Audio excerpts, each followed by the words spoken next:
Uno You okay? Yeah. No heads up, no nothing. Uno mas. What's that? 3, 2, 1, go. 3, 2, 1, go. Yeah. What did I miss? Donna. What happened? There's Bonnie Duncan. Hello. And Subron, Anna Fleury, Lori Skiffington. Hello. Everybody's here today. Good heavens. There's Sharon.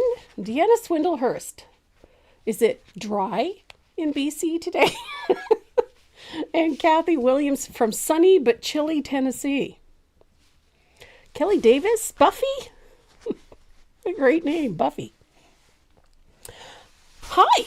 I hope everybody's having a great Saturday. We have an absolutely gorgeous day here. The sun is finally shining. It is cold, but it's gorgeous. Look at that sunshine out there. It's beautiful. It's also cold.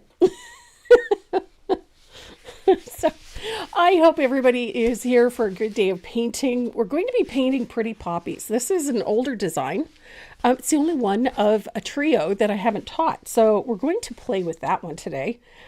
This one I think is my favorite. The sunflowers in this series are so pretty, but of course I only paint my favorite flowers anyway. So, so I have the sunflowers, but this one, the Pretty Poppies, it's pretty. I love the colors in it. It's fun, and it's one of the only times I've painted ladybugs on anything. So we're going to be playing with that. But before we get started, we're going to talk about our giveaways for today. We have a gorgeous set of Dynasty Faux Squirrel brushes. We have a great little Create bag filled up with some goodies, and we have a new little stencil for you that you're going to love. So that's in your little giveaway as well. Plus, we also have a gorgeous set of drawing pencils. So we have 3 sets of those to give away. So we have a lovely set of creative materials to send out to 3 lucky people today. And to get your name on the wheel, all you have to do is join us in the chat, drop in, say hello, let us know where you're watching from. We'd love to know where you are. And just join in the fun.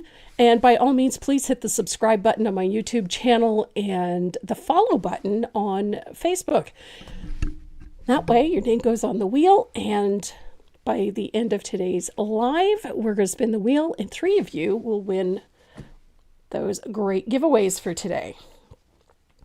Lynn Poyenko, nice to see you, hun. Good heavens. Joan Schoen from Wisconsin. Donna Baker. And Debbie Marlowe, hello. And there's Donna Pultz, sorry. I'm so glad you loved the seminar. We had such a great weekend. I was off painting with the Tidewater Decorative Painters last weekend. Fabulous, fabulous bunch of people. I was supposed to have video up, but for some reason I was unable to get it uploaded to YouTube. It just would not go. We had a lot of issues with it. So decided we wouldn't bother. Instead, we would paint it together today. So there we go. And Lorraine Thorough, happy 85th birthday. My goodness. Look at you painting. I want to be you when I grow up. If I ever grow up. Yeah, maybe. Yeah, we'll find out. We'll see. And I haven't started yet, so I don't know. Good heavens. And Jackie Wright. Hello, Jackie. And Robert Pearson. Good to see you're feeling better, I hope. First time seeing you Saturday show from Texas. Well, thank you for joining us. We're so happy to have you. And Carol Gansley. I'm dealing with a... I don't know what you call it. I've had a cold that just seems to come and go. And then I had one of my best friends visiting from out west, and she brought her grandson with her. Sweet little boy. And we just had a marvelous visit. Unfortunately, children his age are human petri dishes, and he left a little present. So I have a case of the sniffles and the snuffles. So there we go. And Ann Fogg and Sandy Barton from Provo, Utah. Hello, sweetheart. And Kelly Albright Cave. It's so nice to see everybody here. we're going to have a little bit of fun playing with stamps. We're going to play with stencils. We're going to play with gel pens. And of course, we're going to play with some paint because that's what we do. And so if you guys are ready to get started on Pretty Poppies, so am I. So this is the piece we're going to be painting. This, is, as I said, is an older design and part of a series that I just love. It's one of those quirky things, you know? One of in the series was this one, these pink orchids in the funky vase with the checks and the polka dots. And then the sunflowers. I think this one's my favorite. So there we go. And so I added the poppy because why not? Right? Why not? So that's what we're going to be doing today is our Pretty Poppy. Now, I could not find for the life of me the frame that goes with my piece. I'm not even sure that this is the right surface, but it is the right measurement. So we're going to wing it today. And I do like winging things from time to time. So I have taped off where my frame will be. And our surface, this one is a 6 by 12, I believe. Don't quote me because I'm not absolutely sure. Let's find out, shall we? Yeah, 6 by 14. Sorry, 6 by 14. Which means that we've got like roughly about 4 inches through here. I have base coated this with 2 coats of lamp black. And then I gave it a light sanding just to make sure it was nice and smooth. Now I have taped off the width of the frame, which is roughly a little over an inch. So I have taped off my frame so that this is going to be the portion that would show. There's Miss Lucy. Oh, my stars, I'm so sorry. And Helen Montoya, hello. And Jill Cullimore, good afternoon from Michigan. Well, good afternoon. I'm so glad to see you guys here. Oh, yes, Joan, this would look great on those old fan blades. It would be a nice fit, too, because the fan blades are just the right width. So the first thing we're going to do to this background is, and this is a subtle background, it's back here, if you look. We have a little bit of stamping, and it's done in a little bit of warm white. You could use a cobblestone if you wanted to, but we've got a little bit of warm white going on back there. So we're going to use a different method. I'm going to use a brayer. I have a collection of my favorite stamps and a little bit of warm white because we're going to stamp with acrylic as opposed to a stamp pad. Now, if you have a white stamp pad and you want to use that, by all means. So I'm using my brayer to roll out my paint like so. And then I'm going to, you have a couple of options actually. I'm going to roll the ink onto my stamp like that. And then I'm going to apply my stamp in a few places like so. Ooh, I like that. I like using the brayer because it puts it on nice and uniform. So you have ample opportunity to. And I kind of like having this, rather sporadic look. Let's call it that. There. Sporadic and imperfect. And then I love this. This is just that little curlicue, swirly. You can use whatever stamps you want or whatever stamps you have on hand. I always have a variety. Some script, some, here we go. Ooh, I love this one. See, look how pretty that is. And I'll roll another layer. I know, I just think a variety is always a good idea. Well, I had a bit too much on there, but that's okay. Oh, I have a different script stamp. Let's try that one.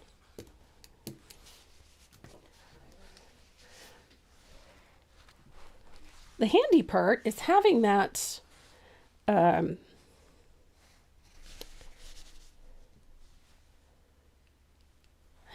tape on there makes it easy. And then, oh, I've got this.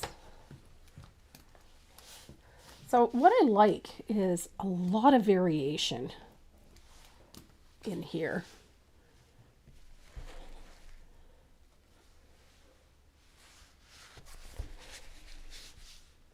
It just makes things fun, you know?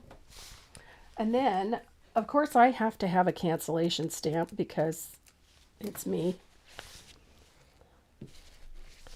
There we go. Cancellation stamps are fun. I'm going to put another one up here somewhere. And then I'm going to use a smaller one. I'm going to have to use this one by hand.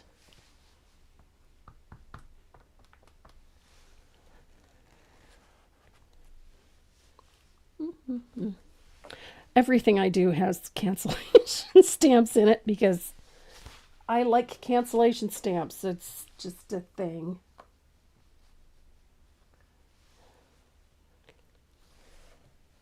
Let's see. Okay, I think that's enough. Now, we've got a couple of open spaces, but the thing to remember is we're going to be putting quite a bit over there. So I'm going to dry this.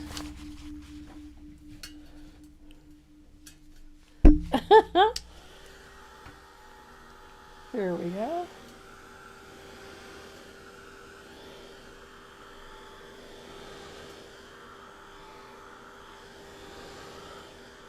And there's Denise Van Newkirk. Hello, honey. And Deb Daniker's here, and Dawn Kenny, Paksowski, Janet Mills, Cindy Braden. Hi, Cindy. Kathy Ryan is there, and Peg Brandewy. Hello.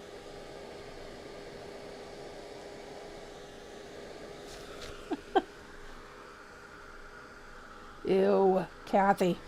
Yuck. Here we go.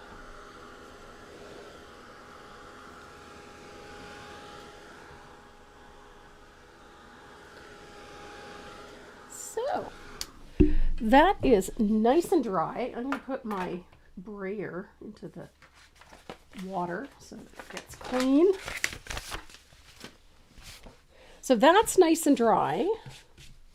I love the look of that. That looks so cool. And we're going to grab Asphaltum. There's Deborah Schwartz.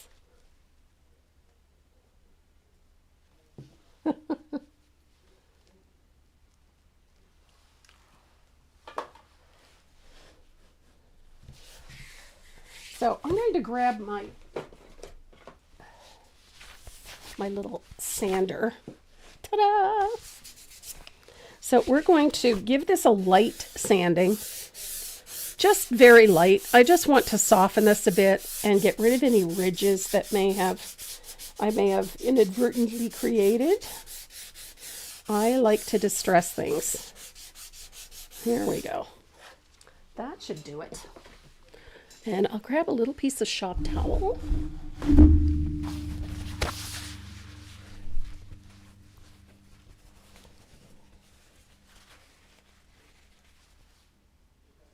And I'm going to wipe off the dust, like so. Awesome. There. Now I'm going to dry that, and then we're going to antique this. There's Janet Demon.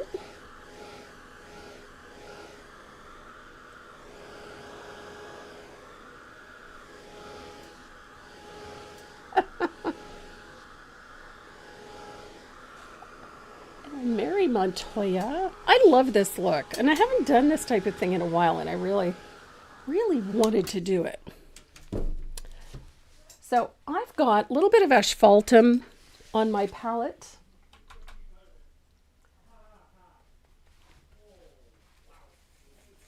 And I'm thinning out a little bit of asphaltum. And I'm going to go vertically on this one. Nice wash of asphaltum over everything. Just like that.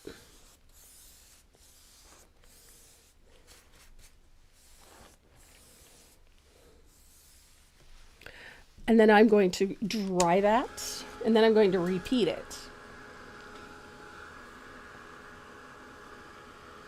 There's Debbie Easton.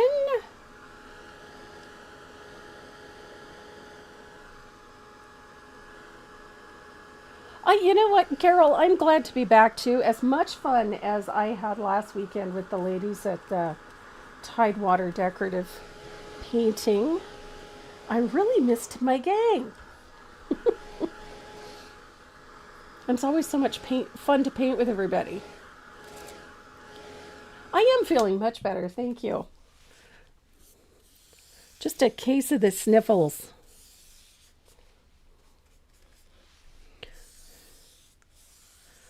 We all love it. So the idea behind this wash of asphaltum is just to knock back all that stamping a little bit, just to make it a little more subtle. I don't want to make it go away altogether, but I do want to tone it down. So to do that stamping, as I said, you can use cobblestone, you could use a gray, you can use warm white like I did.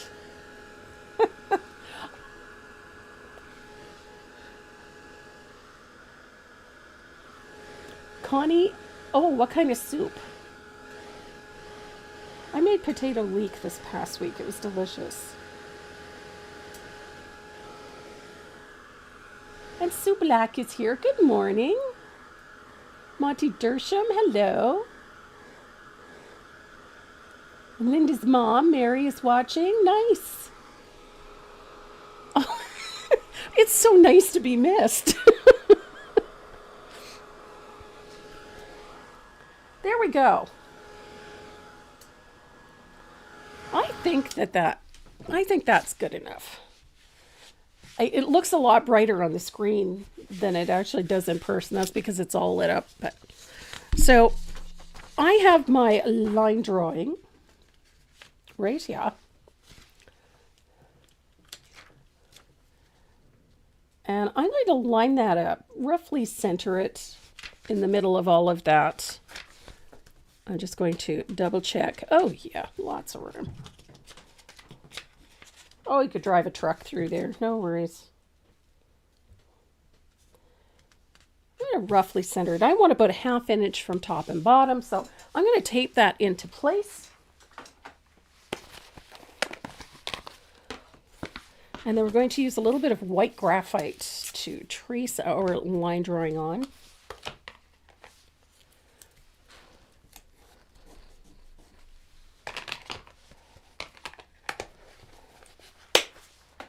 And the fun part about this one is that I get to show you how to back tape, which is probably something some of you may have done, maybe not. Hi, Jess. What's for dinner tonight? We're having poached salmon. That's what we're having tonight. My husband loves salmon, so...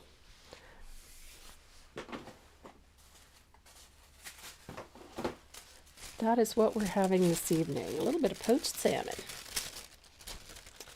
Hi, Janet. Nice to see you, honey. I know life is busy, but it's so glad to see you.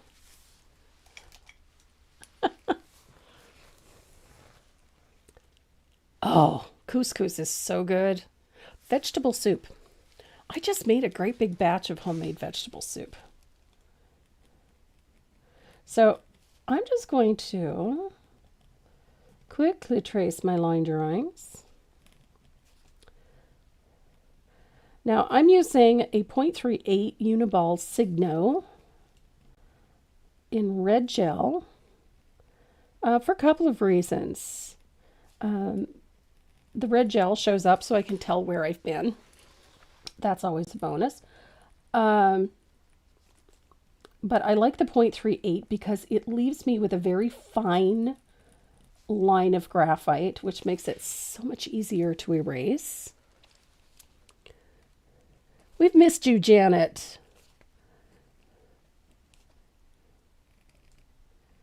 So I'm really glad to see you.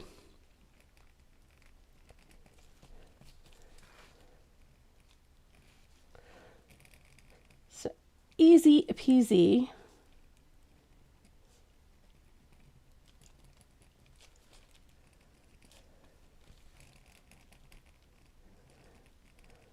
Poppies. I love poppies. Of course, we're a military family, so the poppy has a very, very specific meaning for us. And for most, I would imagine, most military families. It does. But they're just a happy flower. I have planted them 3 or 4 times, and I never seem to have any luck with them, sadly, in my flower beds. I can't kill the columbine if I wanted to, but I can't get poppies to grow. Figure that one out.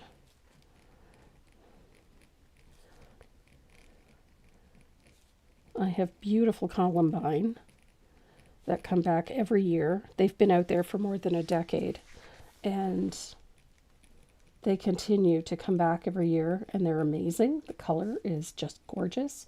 Mine are deep purple and yellow, and I've been looking at getting a couple of different colors because they're just beautiful. But I'm really wanting to have something that, you know, blooms more often throughout the summer. I usually get 2 blooms out of my columbine, but I'd be happy if I could get them to bloom more often through the summer. That would be nice. I have white beauty roses in my front, which I adore. I love white roses. And I have an absolutely spectacular blue hydrangea, and I have a white one.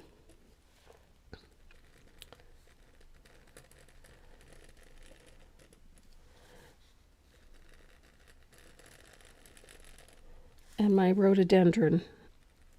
I have a huge rhododendron that to me, is just the most spectacular thing, and one of the first things in my garden to bloom. And then I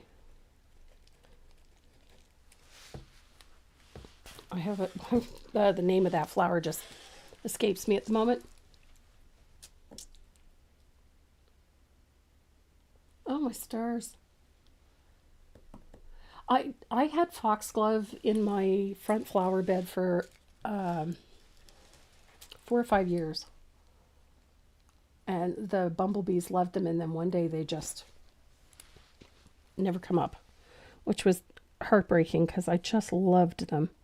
Tall, spiky, and just beautiful. So I've got a little ladybug down here in the corner. I'm going to wait, and I'll put that on a little later. But I'm just going to check, make sure I've got everything I need, which I do. So we're going to be working on a summer theme for next Saturday. I'm so excited about it. So I'm going to put the graphite paper away.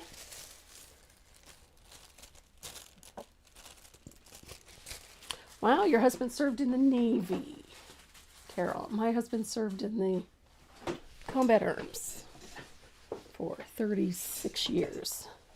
And my father served in the Air Force for almost 40.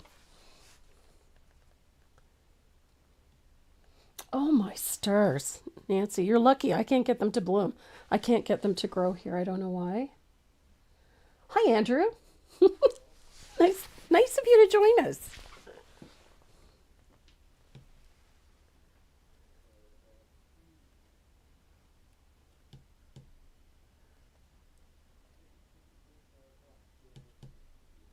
Oh, my stars. So,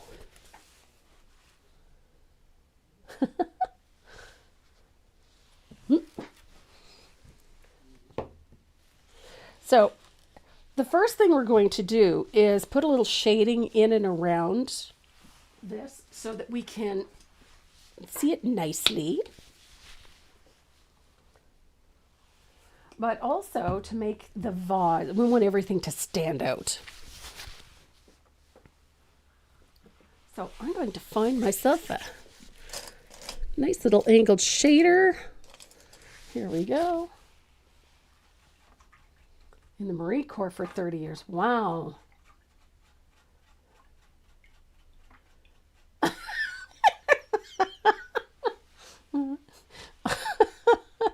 Iris, you're too funny.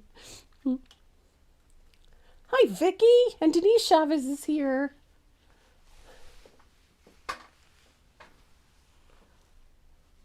So I'm going to take lamp black and I'm going to float up against the vase like so. We want a nice shadow in there.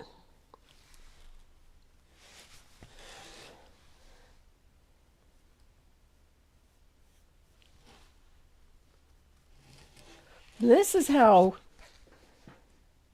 you shade lamp black. You put a wash of asphaltum over top of it so that you can shade it with lamp black.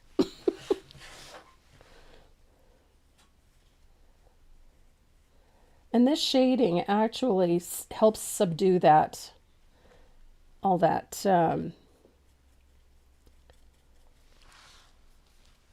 that white a little further. But it also gives our vase a bit more shape. And we're going to come in and around the flowers in a few places. I like to tuck in these deeper areas just a little bit. It doesn't have to be really, really dark. But that little bit is what's going to make a difference in how this appears. There we go. And we're not going to be erasing these graphite lines so much as burying them. Here we go.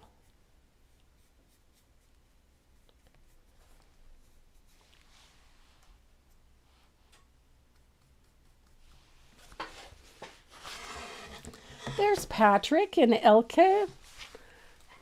And Miss Deb. Hello, Miss Deb. Miss Deb's probably got her second cup of coffee in. It's Saturday morning. And mind you, it's early Saturday morning for her. So.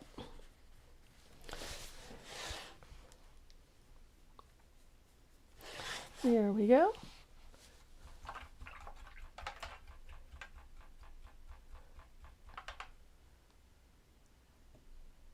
How's the weather in Albany, Elka? She has an 18-ounce cup. Oh, good. So just the one. Okay. So we've got our first shading in. Looks pretty good. I'm not terribly disappointed. So we're going to switch over to some warm white. Now, ordinarily, I would use a little bit of gesso for this.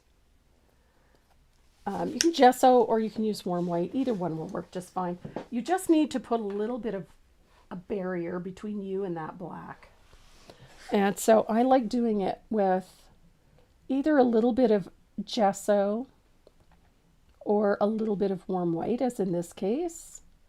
And it's just stroking it in. Notice the way I'm putting this color in, following the shape of the petal.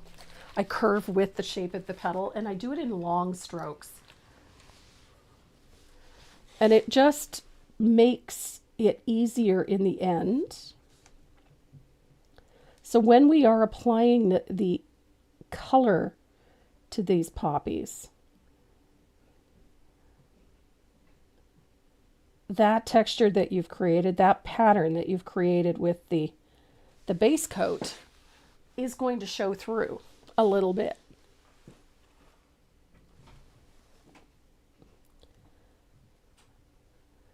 And it actually helps you in the end. So any texture or pattern that it creates in the flower works in your favor further down the road.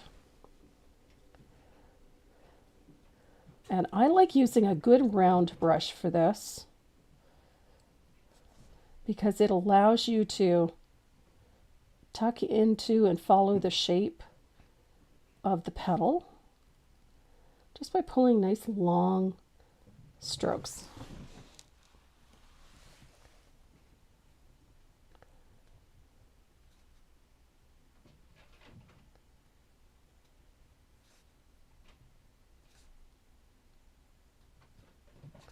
Just like that. And neatness doesn't really count for this, as long as they're,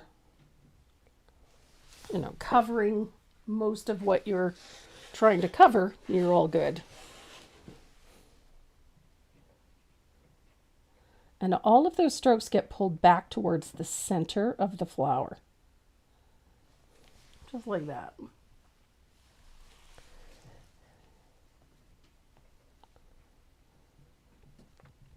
So, nope, it's not super pretty, but it works. So while that's drying, I'm going to come down here and we're going to start base coating our vase. I'm going to put a little bit of warm white down. And I have way too much water in my brush. That's okay. It will more than likely take a couple of coats anyhow to get this fully opaque, well, reasonably opaque. I never really worry about getting things fully opaque because you'd be there for a month of Sundays trying to base coat it. The only thing you really have to watch for is to make sure that your strokes all go in the same direction. I try to avoid, cross-hatching.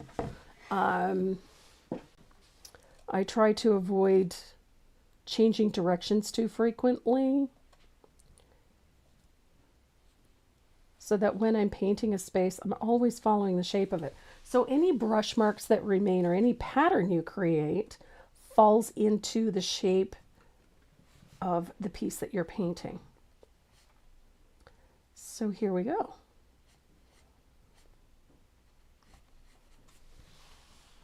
Now, when it comes to loading my round, I'm going to tip my camera up a bit here. So here's my white paint. I get a little bit of water or glaze in my brush, and I push my brush down and then pick it up. So it should look like there's lots of paint in the brush. You don't want to have a gob at the end of it, but lots of paint in it. And then we're going to come down here. And then you can paint.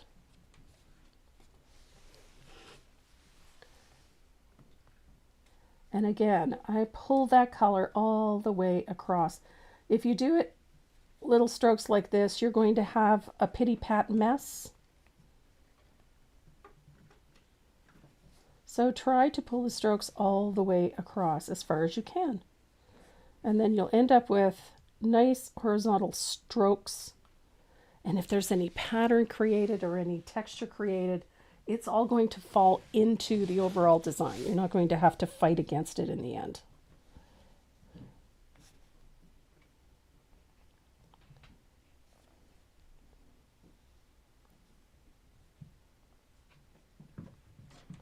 Easy peasy.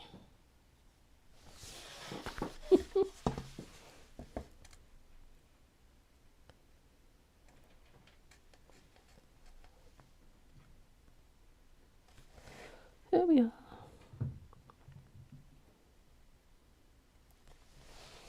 So, we've got one coat down. I'm going to dry all of this, and then we'll do it again.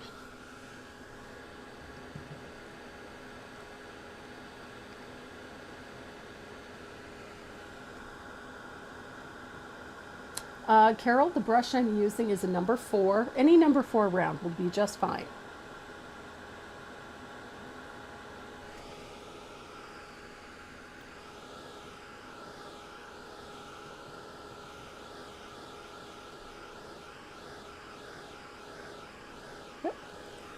Hi, Nelda.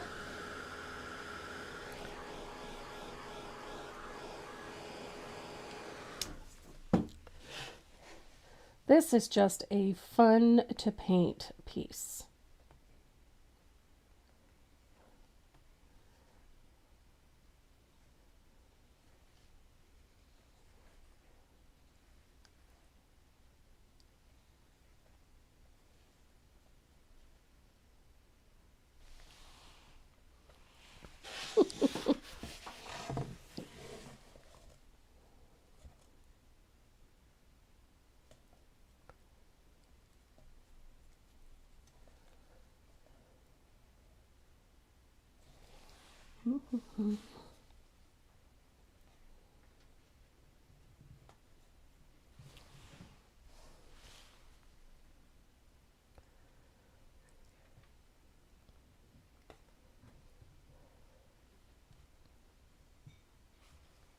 Easy peasy.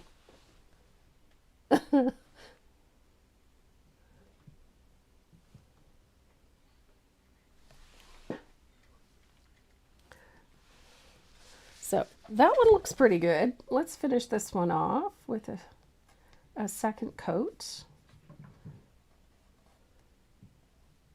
The fun in doing this kind of thing is that not any of it really needs to be absolutely perfect. Neat, tidy, that's overrated.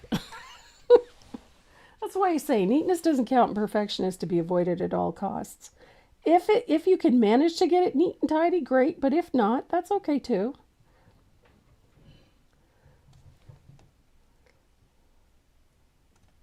There we are.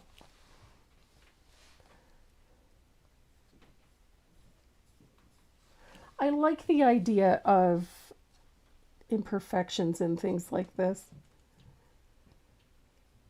I'm not really looking for fully opaque. I am looking for even. What did I miss?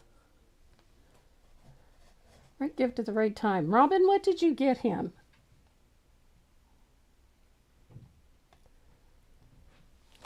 Glad to hear Ralph is doing better, Robin.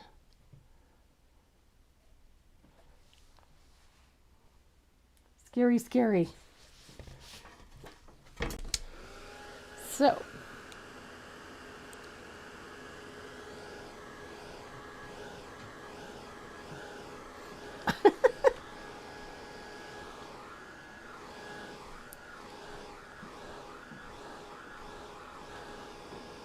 so today is the last day for the, oh, Yorkie, oh my stars. Today is the last day for the e-packet sale. There is a coupon code as well, so the prices are marked on the patterns. And then you can use the secret coupon code that is not so secret. It's at the top of the homepage on the website. So feel free to use that and take advantage of that little e-packet sale. It's always a fun one. I don't do them very often.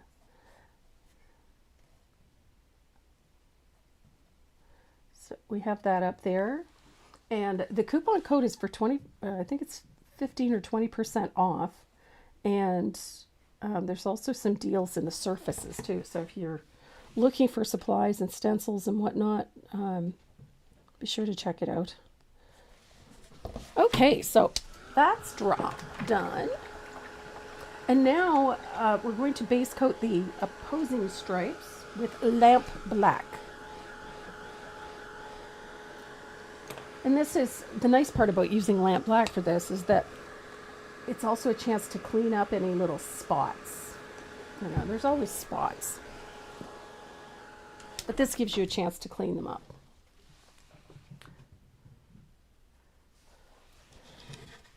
So, and I do like my lamp black. So if you're white stripe is looking a little iffy in places. We can clean up the edges with a little bit of lamp black. Et voila.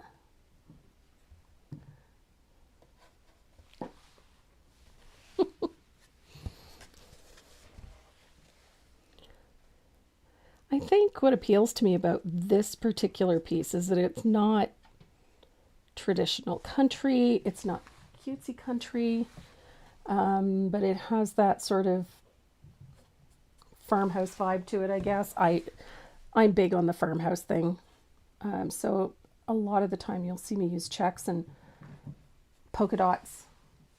I love checks and polka dots.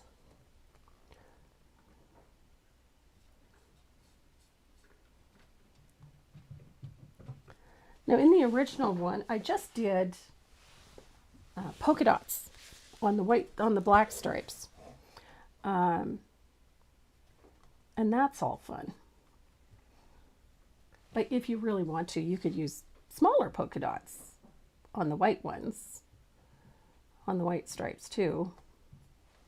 Either way, it's going to work. And it just makes for a fun piece.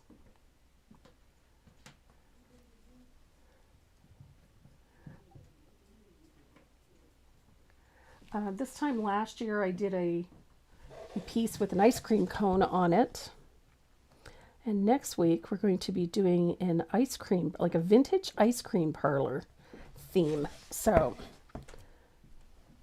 be ready for that one. I love anything vintage, so you know this is going to be a fun one to do.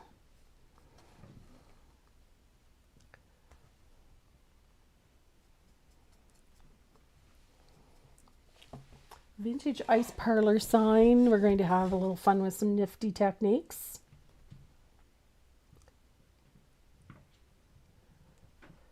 I still have a couple of things to do on it before I take the pictures, but I think you guys will enjoy it. It's got a nice summer color palette, some nice cool blues and some pretty yellows and soft pinks, and I think you guys will love it.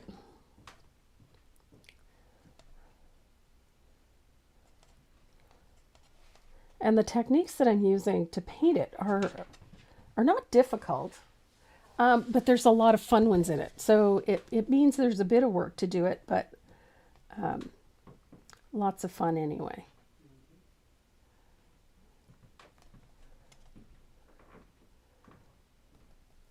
And I have been, even though I have not been 100%, I have been busy.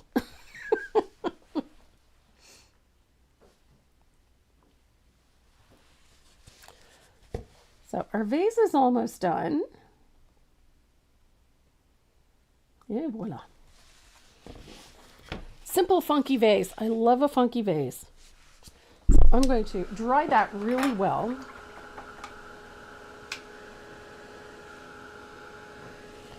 And I need to clean up a spot here because it's bugging me.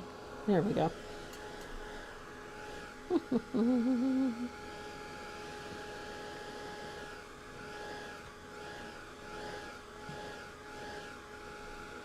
And Louise Long, hello. And Cindy. Oh my goodness. And Nancy Rodriguez.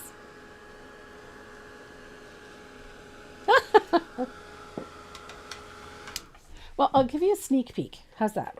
Because I still have quite a bit of work to do on it, but ta-da! This is next Saturday's project.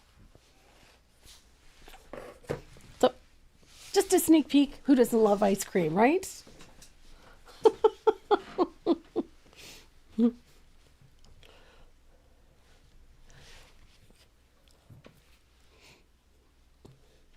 Oh, it's a fun piece. We're going to have so much fun next Saturday. So, now that we've got that base coated, I'm going to grab some stencil. And I'm thinking it's going to be this one. This is a 22. M square 20, yeah, M2 22. I like this because I can get like a nice range of dots on there. So I'm going to tape that in place. A little piece of tape.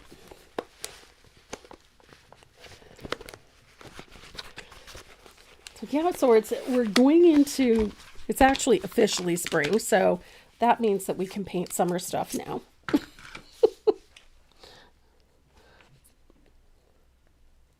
Okay, so I think I've got that in place. And I'm going to grab a stencil brush. Now, I'm particularly fond of this small one. So I'm going to grab a little bit of lamp black. Now, in the original, I put white dots on the black stripe, but I think I'm going to put black dots on the white stripes this time. Say hi to Rich for me, Donna. So black dots on the white stripe. I did it the other way around, but I don't know. For the sake of interest. There we go.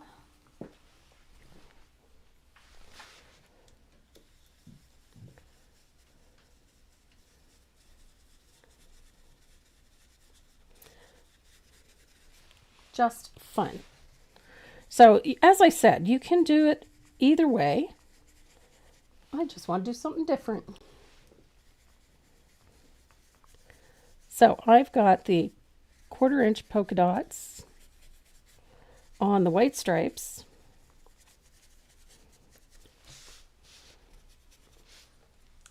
Ta-da! Oh, I like it.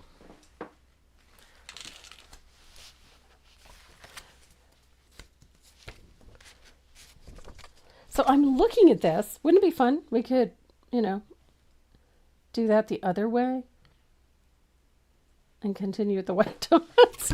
Might be a bit much. So I'm going to put my stencil brush away. I love that. I love it on the white. That works so well. So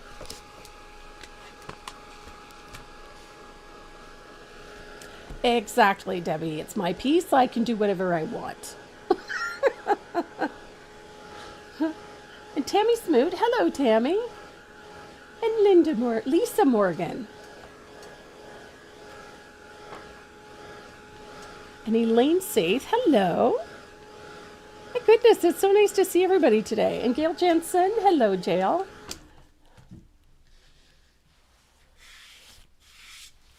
Awesome sauce.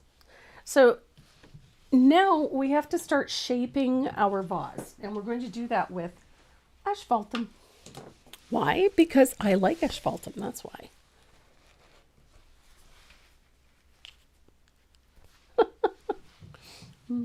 Oh, they won't stay ghostly for long.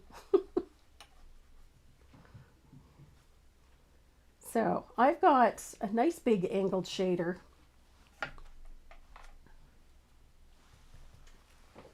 And we're going to put a nice float of asphaltum from the neck all the way down to the bottom of the vase.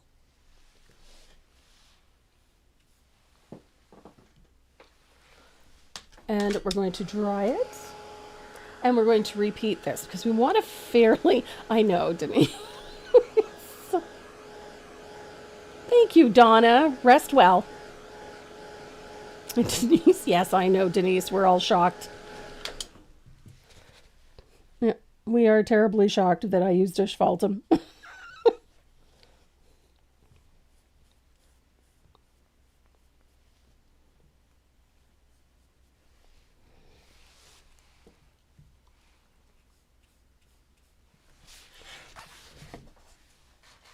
And then I'm going to do the same thing on the other side. Nice big wide float. There we go.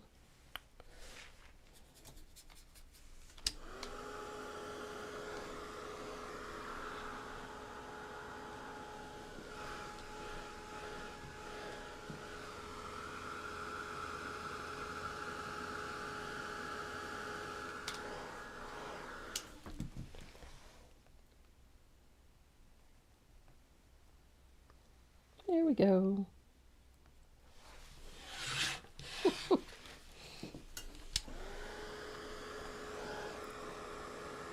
Asphaltum is such a great toning color.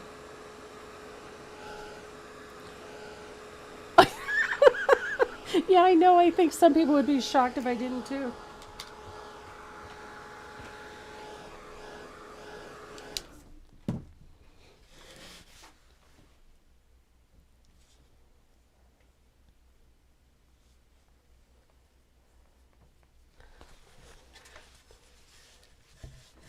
Here's Tara Ellis. Hi, Tara. It's been a week for animals. Tazzy goes in for her first vet checkup on Tuesday. I think it's Tuesday. No, Monday. Sorry. She goes in for her first checkup on Monday. It's her well kitty checkup with her vet. So we're rather excited we're taking it. Then Gizmo has not been doing well, so we had to take him into vet last week. We took him in on Wednesday and again on Thursday. Poor Giz has had an upper respiratory infection and has lost a ridiculous amount of weight. We had been trying to trim him down because he was getting a little too heavy. What do I use to clean my stencils? That's a great question. And an easy one. I use hand sanitizer. And I have a whole system for cleaning my stencils.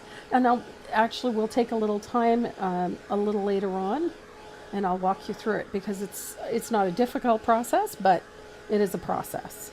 So I've got nice wide float of asphaltum on both sides of my vase.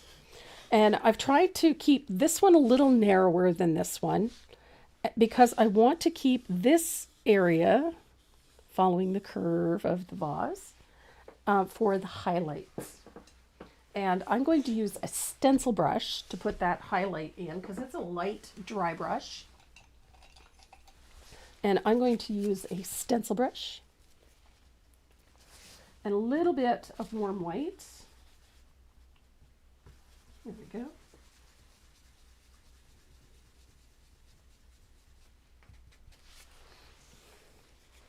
And make sure that's dry. Not quite. Okay, that's better. And then we're going to put a highlight just towards the end, like this. So up, curve in with the curve, and then curve back, following the shape of the vase. So we're going to have about an inch wide, nice soft dry brush, like so. That follows the shape of our vase.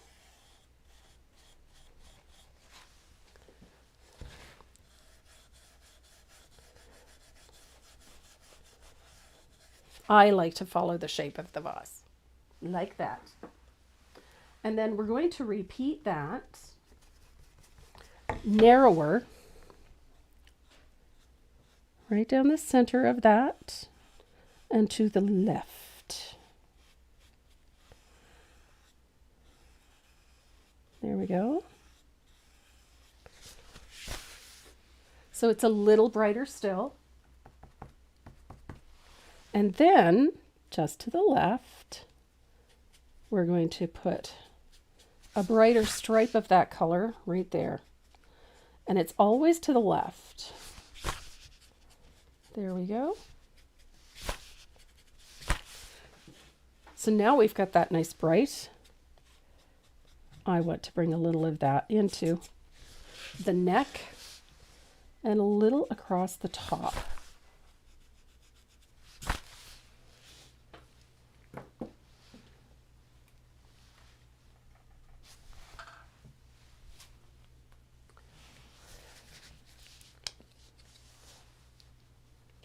That dry brushing method, just following the curve of it, gives you such a great highlight. And then I'm going to thin out some warm white heavily. And I'm going to put a little float there. Just like that. Just in from the edge of your initial highlight.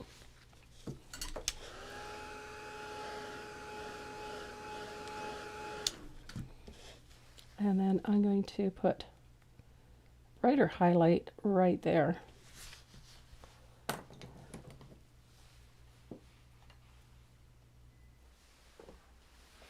So I need a bright stroke. And there, a little bit there.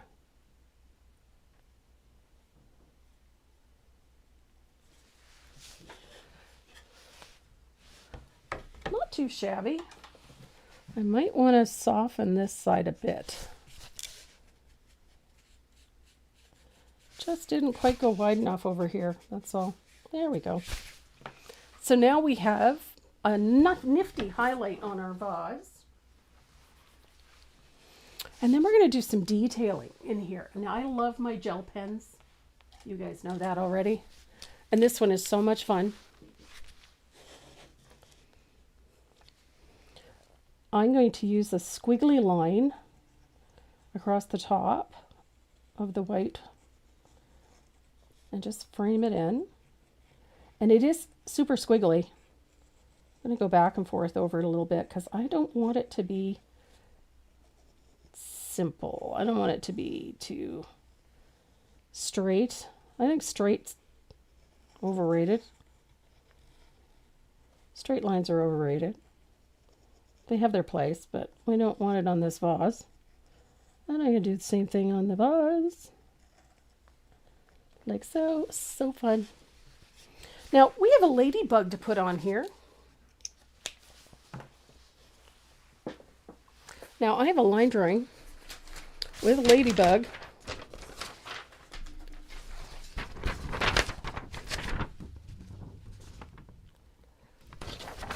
But I'm going to use another method. I'm going to find a circle.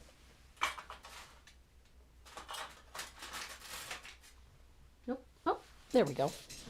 So I'm going to find a circle. Where do I want to put that? Oh, I want it right there. So ladybug is going to go right there. I'm going to grab my pencil, if I can find one.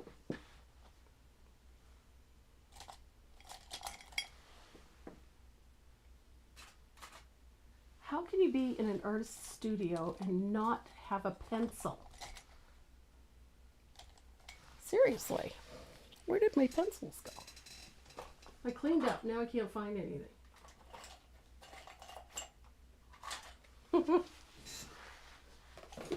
Or it's Taz. Taz has made off with my pencils every day this week. I've been picking up pencils all over the place. Here we go. Here we are. Okay, so I've got a circle right there. I'm going to base coat that with a little bit of little gizmo. Got an upper respiratory infection, and we watched the weight literally just fall off of him. He was not doing very well, and his eyes were a mess. He was just a sorry state of affairs. So we took him to the vet, and come to find out that he's fine. He's healthy.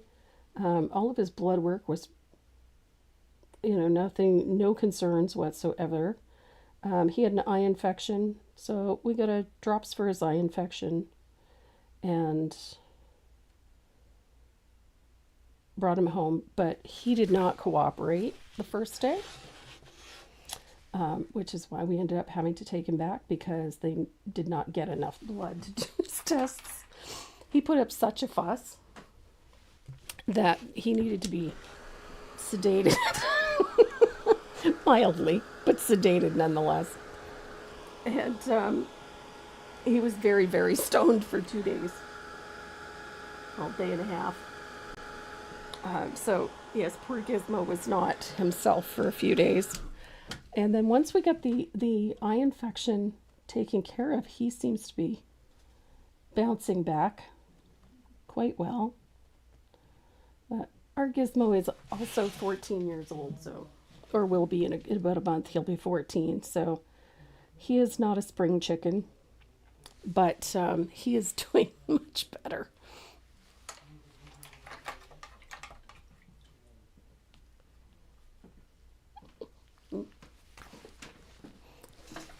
So there we go. Got my ladybug base coated. I'm using a little bit of Red Alert to base coat the ladybug.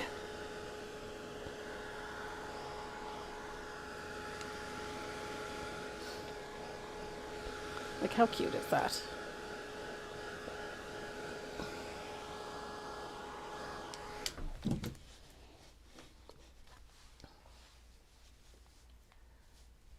So there we are.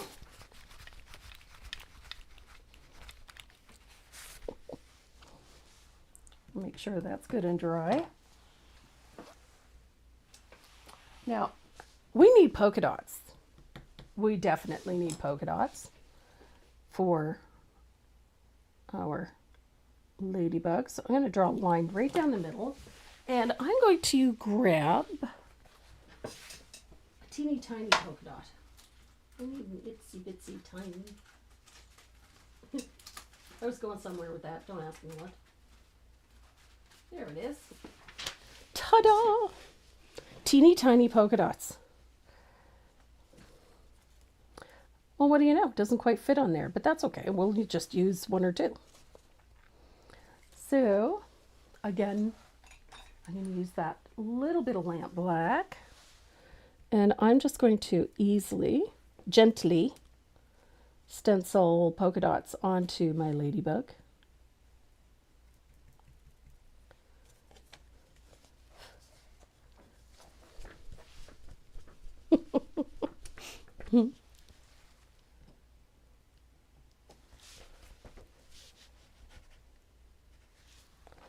Oh, yeah, Gizmo was not a happy camper about going to the vet. And he put up quite the fuss. He has a personality. Big time. According to the vet, he has a personality. So yes, he did not cooperate very much. So we sedated him. And he was much more cooperative, but definitely not himself. So, which we don't like. So he slept away the better part of the week until he had recovered from all those meds that they gave him. So, there we go. I have polka dots on my ladybug. And I'm going to, this landed rather conveniently on top of a black polka dot. So I'm going to use that black polka dot for the head. Why not? So I'm going to make sure this is good and dry, and then we're going to shade our ladybug. I'm going to mix a tiny bit of that lamp black with a little bit of the red that I used for the base coat, just to make a deeper red. And I'm going to shade the bottom and the right side of our ladybug like that.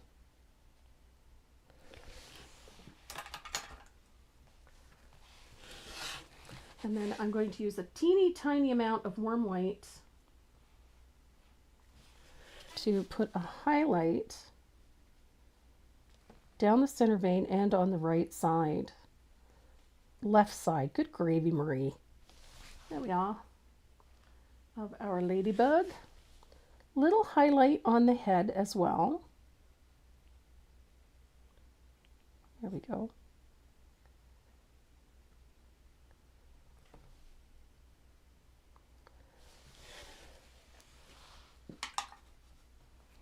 And then I'm going to use my little gel pen to give him her antenna. And then I'll darken that center vein. And there we have it. We have a simple little ladybug. Look how cute. So I'm going to let that dry for a minute, and then we're going to add a shadow with a little bit of asphaltum on the right side of our ladybug, just to give her a little dimension. So a little float right there, just to lift her off the surface a little bit. Like she's casting a little shadow.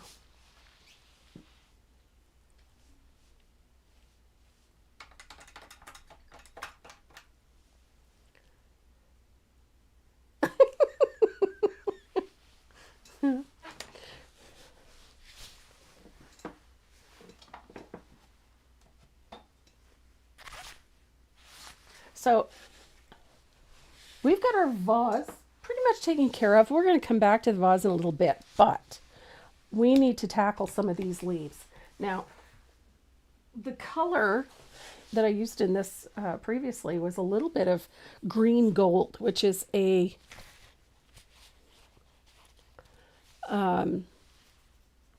media fluid acrylic color. What blue did I use? There's no blue in this. The blue you're looking at is actually painter's tape. I had to tape off my border for the frame. So we're going to start back here on these leaves. I have a little bit of green gold right here. This is green gold. You can use margarita. You could use, there's a variety of colors that you can use. All you need is some really high yellow greens. I'm using this green gold. I have a little bit left, and I love this color. But the first thing we're going to do is take some thinned warm white, and we're going to put a scribbly base down. So I'm just doing this. I'm coming up to the edge of my flowers.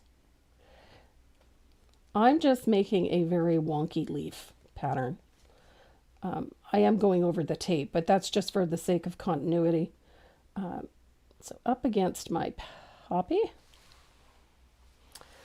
I'm also going to put a little bit of white on my stems, comme ça.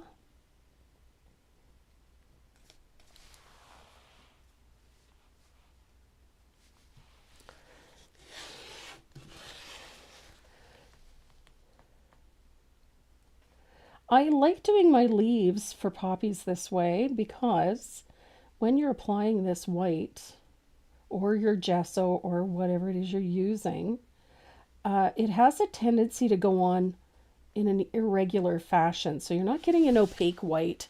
You're getting lots of texture, getting lots of movement. And the green gold color that I'm going to use for this is transparent. And so this very much works in our favor. So there we go. I just want to get these stems. Here we go.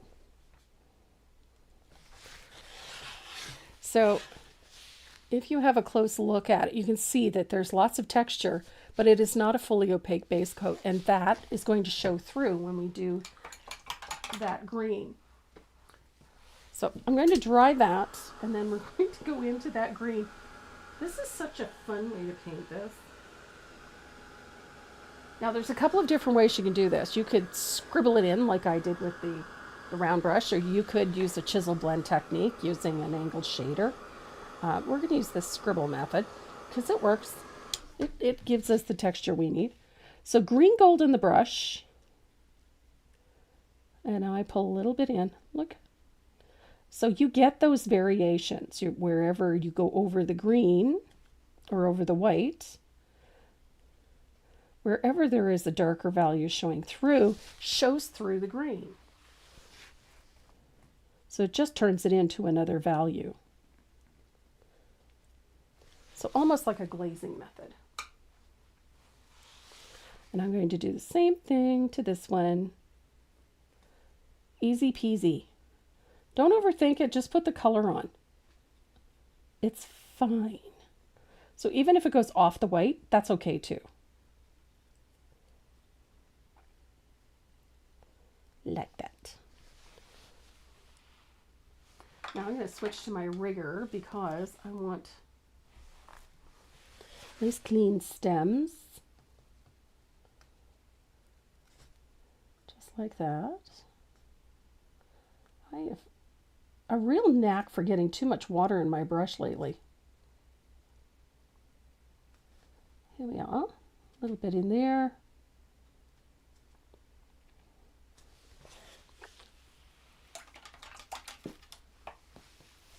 So I'm going to dry that. And then we're going to use a little bit of, you can use black green, you could use black forest green, you could use sap green. I'm going to grab a little bit of sap green because I like it. It's very close to a plantation pine.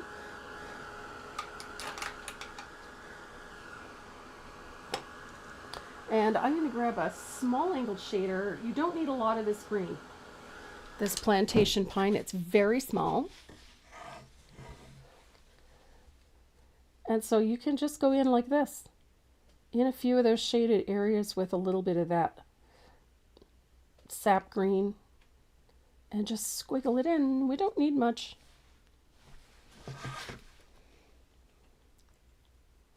And it's a nice dark color, but it's beautifully matched to this green gold, so it just adds a little extra texture to things. Easy peasy.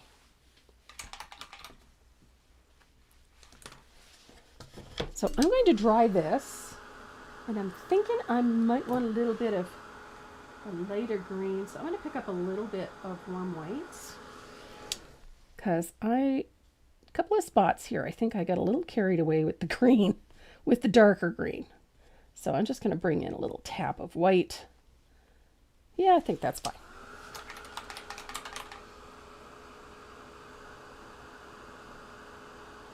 Yep, the stem for the top poppy.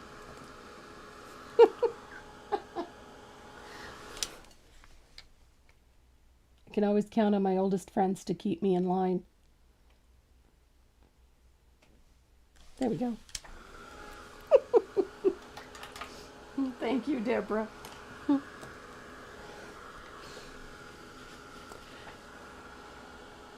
So we have one more thing to do with this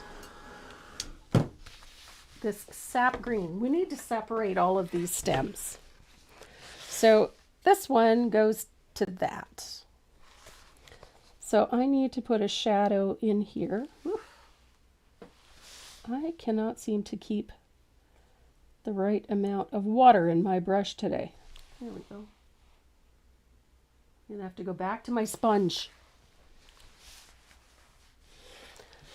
So this stem going to our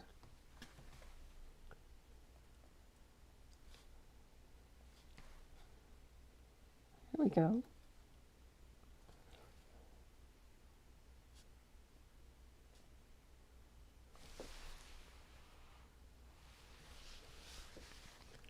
And a little there, and a little there.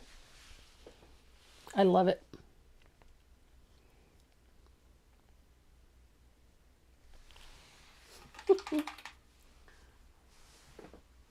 Now I also need a little highlight on these stems, so I'm going to pick up a little warm white and a tiny amount of our green gold or margarita or. I'm going to put a little highlight there, and one there, and one there. Because we can. And I like to punch in little bits of lighter green. There we go. None of this is really, there's no real rhyme or reason. It's just there.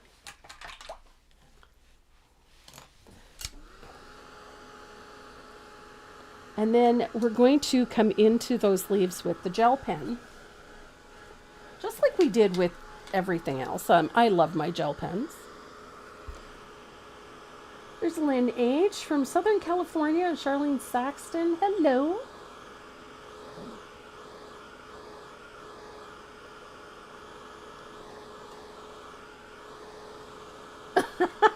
It's great to know I'm a human painter like the rest of us. Oh, you've no idea.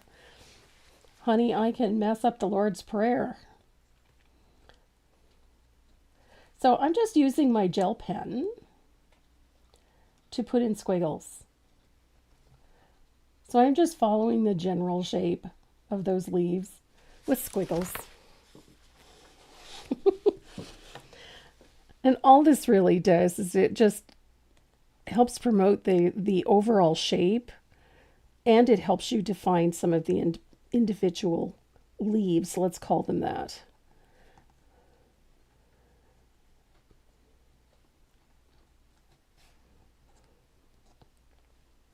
There we go.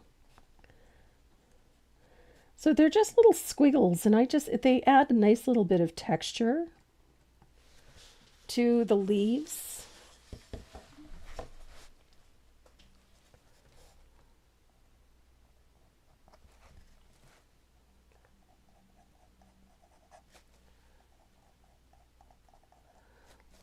I think little Miss Taz finally went to sleep. That little thing is a going concern. So there we are. So now we come to our poppies, which is my favorite part of this. That's why I always save the best for last. So I have a super pretty red for our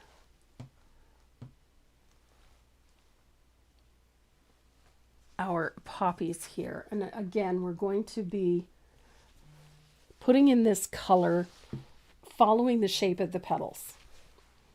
It just makes everything so much simpler.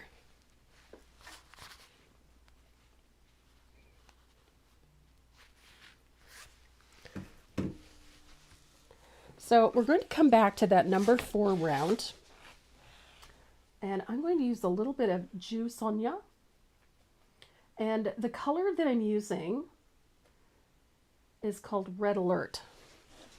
I love this color. And I'm going to apply it the same way that I applied that gesso. Nice long strokes of red right over top of that gesso. So I pull the strokes back towards the center of the flower, just like that. So it creates the pattern and the texture for the petals. Can turkeys get bird flu? Yes, ma'am.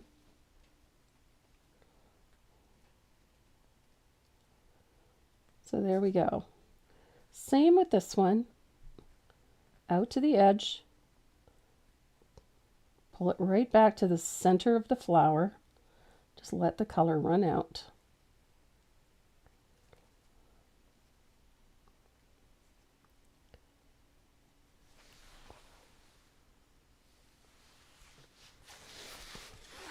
So you can't see it at that distance, but just like that.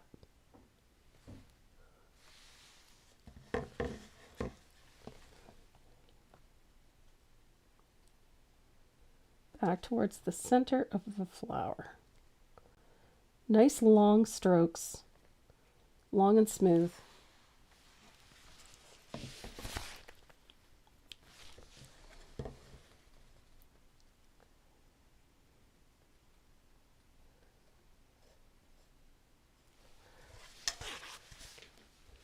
And then we're going to dry that. We're going to have a quick look and see if we need another coat. We might.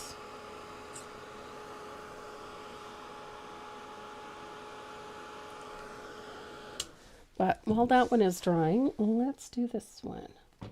Again, I like that nice long, smooth stroke following the shape of the petal.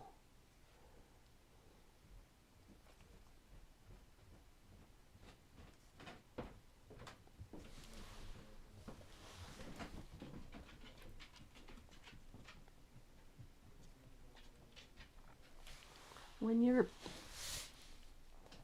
painting a flower and there is a curve in the petal, follow that curve. This is Red Alert, yes. And you get that bold, intense red because we've got that little bit of white underneath. Debbie, it's a number 4 round.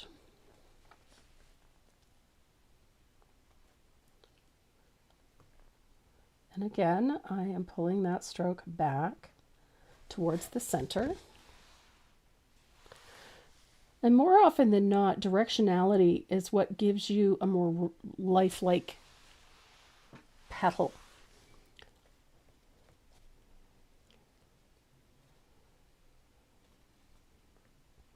If I were just to fill this in, it would look flat, and it would be very difficult to get that curvature that you're looking for. You would have to rely on shading. You would have to rely on your highlighting to really get that. But then you would have to figure out where those shadows and highlights are going to go.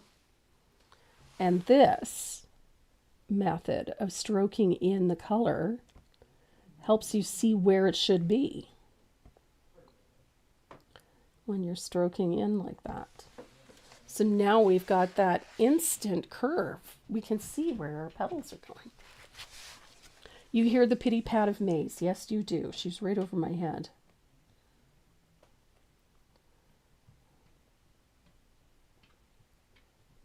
It must be almost time for her walk. She's getting impatient. I can tell by the noise she makes. There you go. So I'm going to, this one here actually looks really good, but this one up here, I think needs a bit more red in a couple of places. It's just looking a little wanting, I think. And that's okay. I just make sure that I follow that curvature of the petal. It does make a difference in the end result. Red Alert is a great color for a poppy. It's a nice value. It's not a super orangey red, but it is a bright one. The other really great color for poppies is Scarlet. Scarlet is absolutely gorgeous for poppies. So having that little bit of white under there is what makes those incredible reds just pop. Sure, Libby, why not? I mean, any red, whatever red you like is going to work just fine for a poppy. I tend to gravitate towards this one because I love the brightness of it, but honestly, Tuscan red looks great on a poppy. You could change it up altogether and make it a different color altogether. Go with the pinks or the corals, and they look beautiful as well.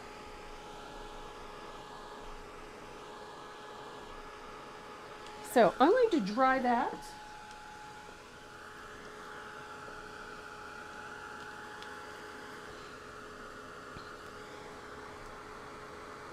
And then we're going to do a little bit of shading.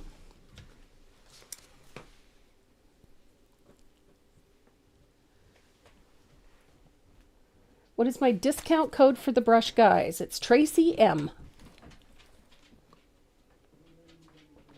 Hi, John. John Ross, happy birthday.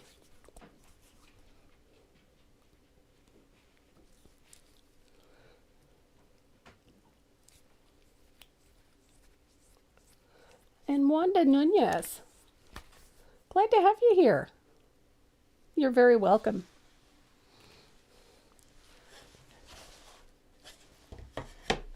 So we're going to use a 3/8 angled shader, if I can find one. I'm pretty sure I have one here somewhere. There we go. There it is. And we're going to use my Ju Sonia, my fast dry glaze. I love my fast dry glaze. And the color I'm using is a little bit of dioxazine purple. It's a very strong color, and this is what we're going to be using to shade the center of each of these petals in here. And it's also what we're going to use to shade those folds in the petals as well. And we're going to use it highly thinned, heavily thinned, because it is a very strong color. And of course, I'm going to have to get a grip on how much water or how much liquid I put in my brush, because I've been struggling with that for the last week or two. It's been driving me batty. So I'm going to set that aside for a second, just so we have it handy. And this is how I like to shade my center. I like to bring it from the base of the petal into the middle.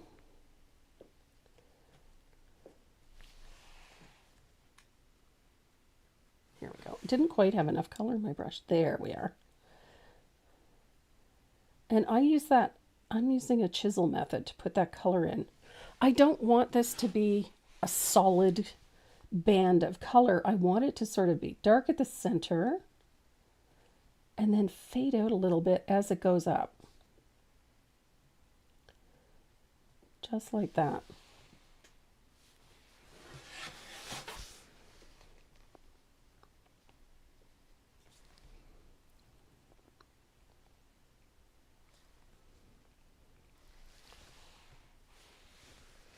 So we have lots of that diox.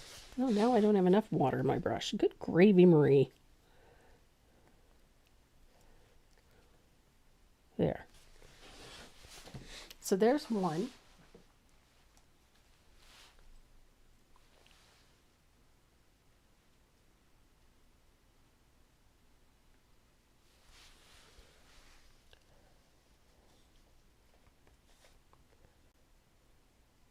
There we go.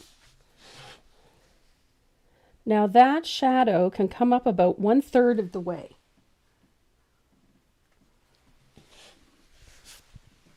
About 1/3.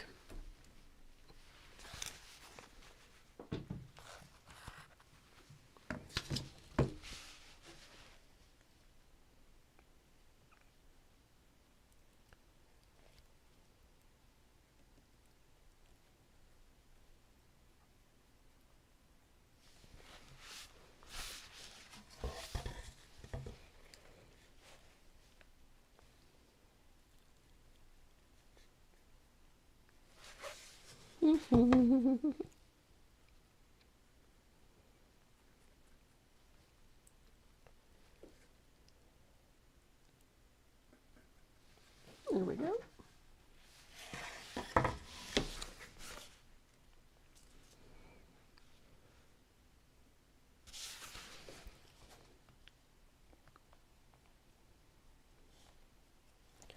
So I love that diox over top of that oh so pretty red. So I'm going to let that dry. We'll probably deepen it a little bit. I'm going to clean out my brush and I'm going to come back to my diox and I'm going to heavily thin it.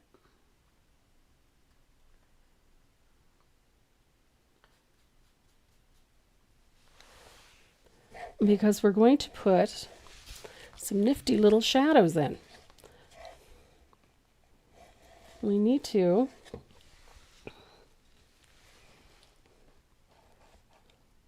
so inside that little round, see where you get the pit here? That round ruffle that you see at the edge.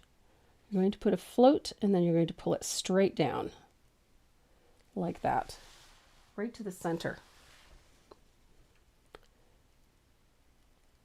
That's a little much. And we're going to put a float right at the edge here on these ones.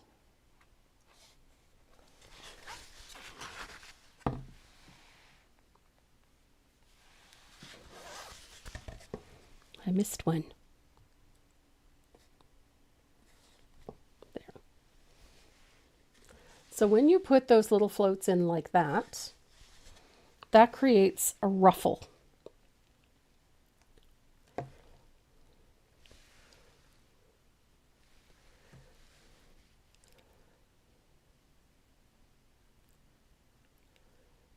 That little float in there. And it gives you the illusion of a fold in the flower. And then you have to pull that shadow down a little bit.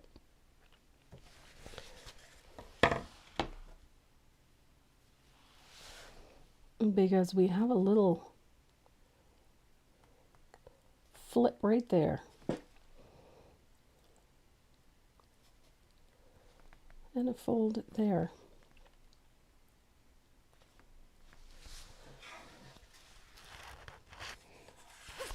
So those curves follow the curve of the petal.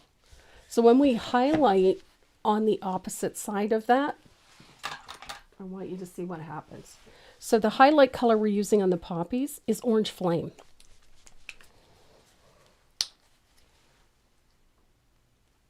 I love this color. I think it's my favorite orange. So I'm going to put a little float on the back side of that shadow.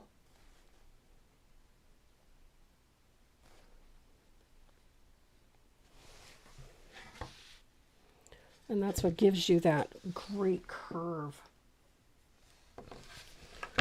So right in here, opposite the shadow.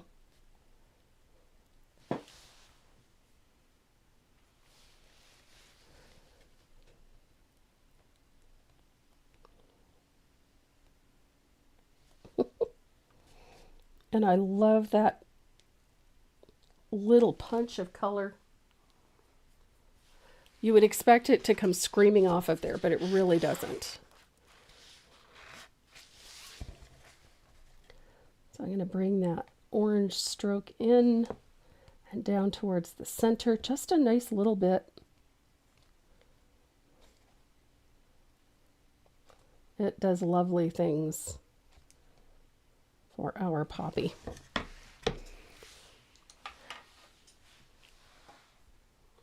So I'm going to take my little bit of Diox. I need to deepen this shadow right here, just a little bit at the edge of our poppy, because there's a little flip over and I need to get a little more contrast. So here we go. I'm going to take a little bit of my Red Alert, and I'm going to pick up a touch, just a little touch of that Orange Flame. And this is going to be that little fold over right there.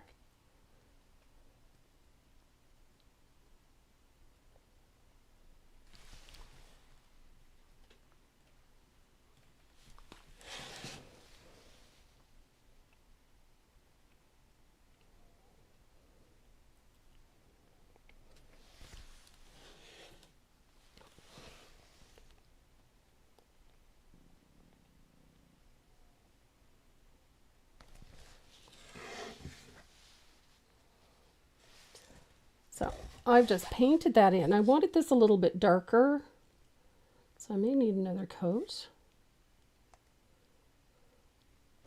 There we go.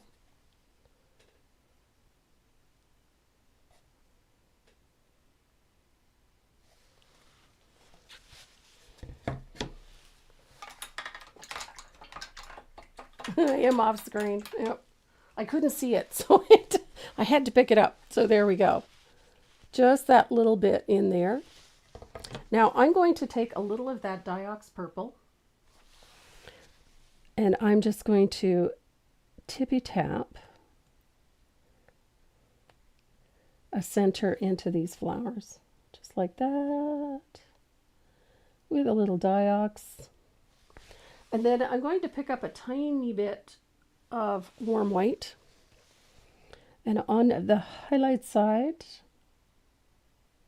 I'm going to just stipple with a little of that warm white. It's going to turn that center a little lavender. There we go.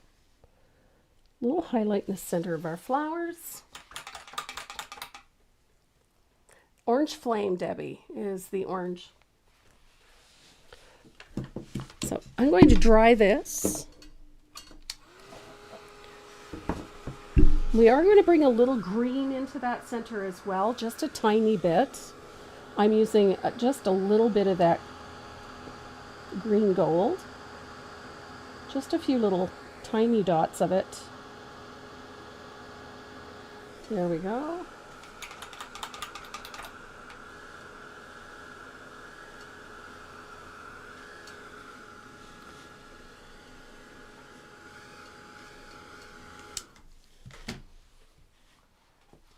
And then we're going to come down and do this one. So, Diox Purple is our shading color. I love Diox. So there's, oops, too strong. See what I mean? Couldn't shade my way out of a wet paper bag today.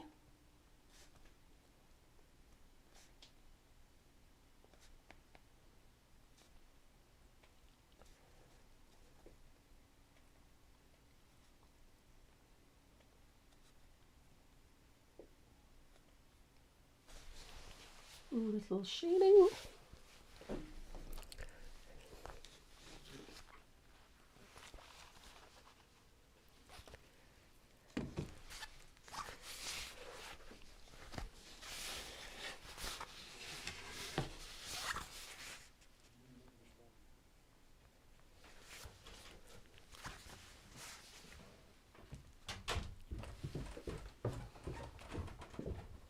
Did you just call it dead?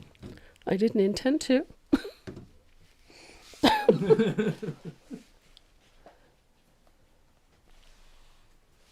you making out? Good.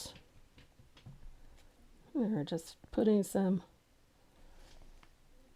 Final touches? well, on the flowers, then we have to do the border. So there we go.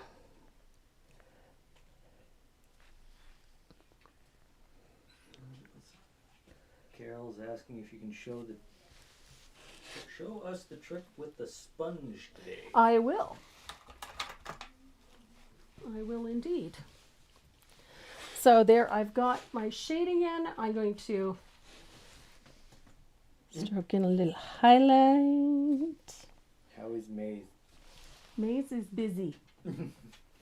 Maze is always busy. Maze is doing Maze things. Yep. With Dad, apparently. Trying to get Dad to throw the ball, I guess. Is that what she... So there's that little highlight with the orange in the petal.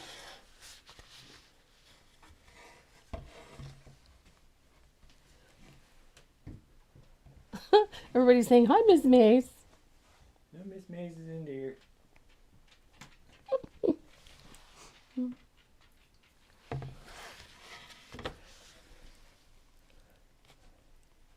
Nice bright highlight. Poppies are a relatively simple flower to paint. Relatively. And they're always so much nicer when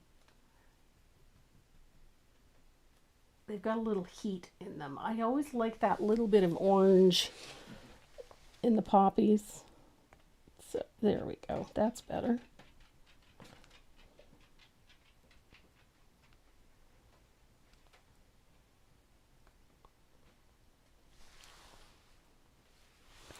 And there's our little fold over.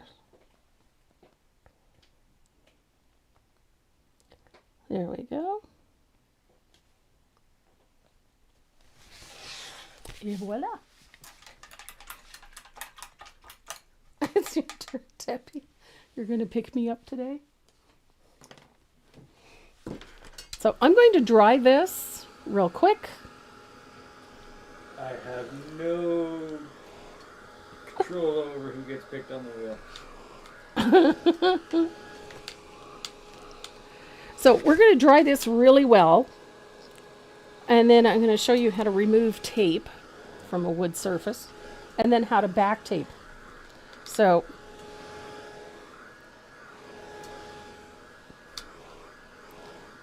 make sure this is Do dry. it in one swift. No. No. Sure, that's a surefire way to mess up your piece. Okay, so when you're removing tape from a wood surface, fold it at a nice sharp angle like that. Hold it down close to the tape. Let it fold it back in on itself, like so, to remove it. It reduces the amount of surface tension on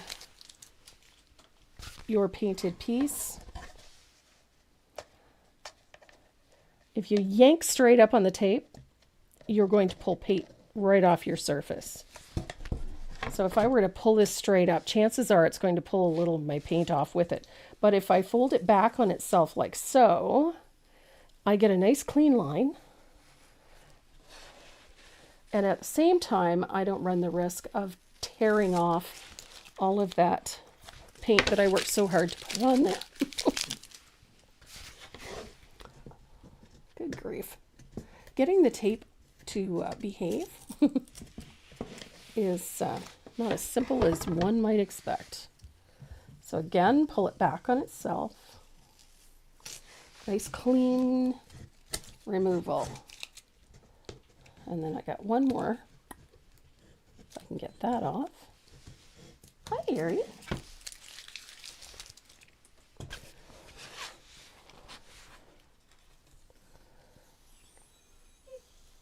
Aw, poor puppy dog. Maze is up at the top of the stairs with her head through the cat door. There we go. Yeah, you don't fit through there no more. Oh, she does not. Sucker. So, even without a frame, it looks pretty darn good, I gotta say. So, we're going to back tape this, which means that I'm going to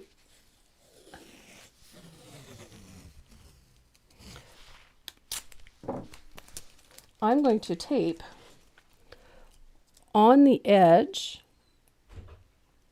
on the inside of that line, like so.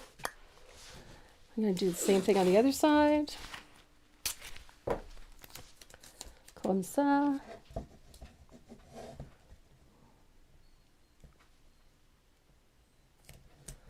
There we are. And then I'm going to show you a trick to get that nice square edge. Get those nice square corners. I do have a nifty trick for that. There's Val. Just like that. Okay. So this is where you're going to take your palette knife. And I line the edge of my palette knife up with the top edge of the paint. And you can tear your tape off. Line it up with the edge. Ta-da!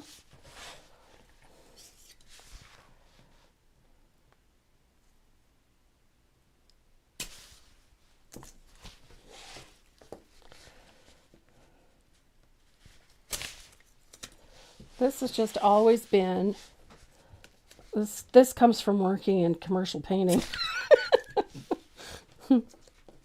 Learning to back tape was necessary.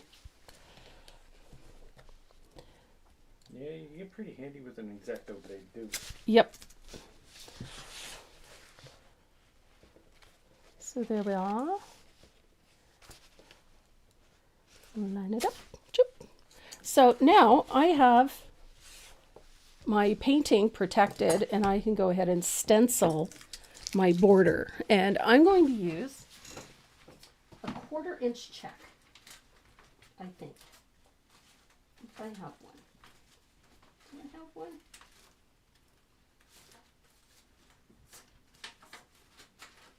I'm pretty sure I have one somewhere. go to my bin.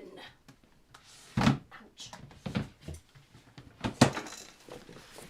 So I go to my bin and I get a 1/4 inch check stencil. Oh my gosh. Ow. That hurt. There it is. 1/4 inch check.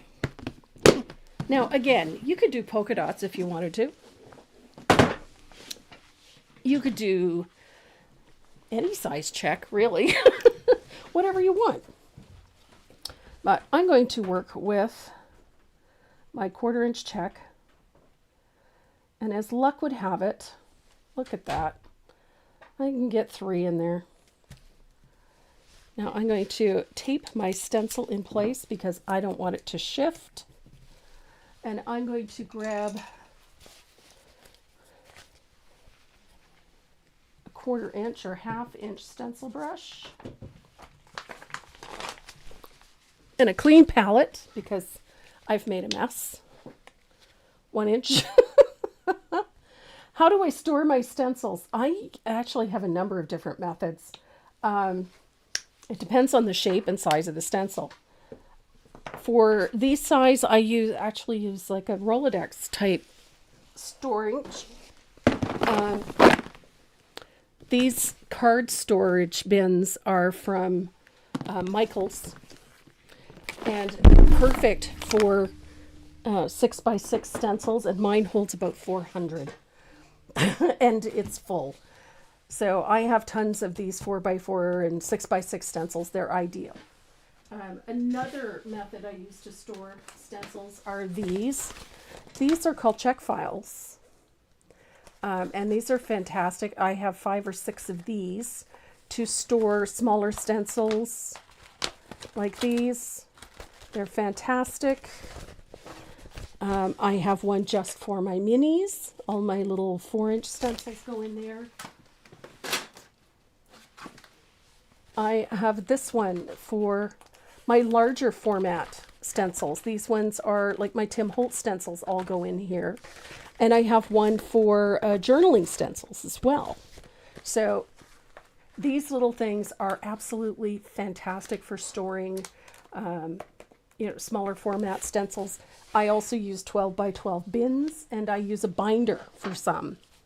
I like binders for certain stencils. So I have a variety of ways that I store them, but my favorite, I like the Rolodex idea because I can store them according to style and subject. So in this case, I have one file that is just for checks, and I have another one that's just for polka dots, and I have another one that's for floral or brocades and things like that. So I have a variety of means storing them.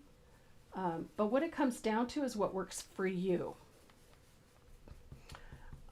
I like storage solutions for things because storage is at a premium for all of us. So I'm going to apply warm white in a checkerboard fashion, circular fashion like this.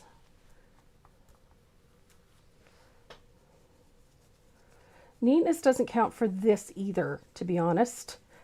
Because we're going to distress this quite aggressively, I might add, I'm not really overly concerned with whether or not these are perfect, because I'm going to sand the living daylights out of them anyway. Oh, I made a mess of that. So again, I'm going to line up my stencil like so. And I'm going to tape it in place. And I'm going to apply warm white, circular fashion, change directions frequently. And the more I do this, the more I'm thinking a bigger stencil brush might have been a better idea. But that's okay. Here we go. Ta-da! And again, none of this has to be perfect, because we're going to sand the living bejeebus out of it anyway. So here we are. I want to Excellent. Oh, do you ever have one of those days where you're stenciling along and realize that your brush is not working for you? There. I don't know what was wrong with that stencil brush, but something was wrong with it. Every once in a while, you know. There we go. Et voila.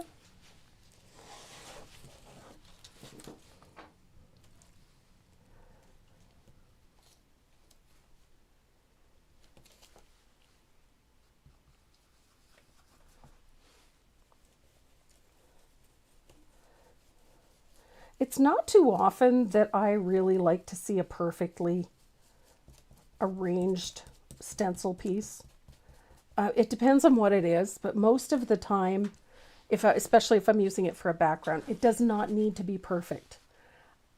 Primarily because we're using it as merely pattern or a design idea. Hi, Nancy. Is there an announcement when to sign in?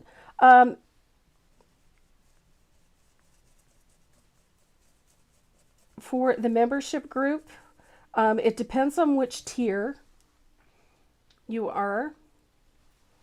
If you're there for videos, you can access the videos at any time. If you've taken the Create with Tracy Live membership, you can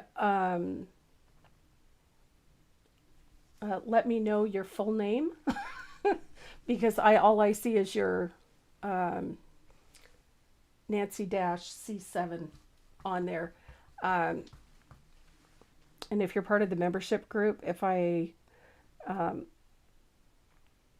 go to my website and set up an account there, and then we can grant you access to the members area on the website so that you can access all of your downloads, and then you'll also get the schedule for the classes, etc.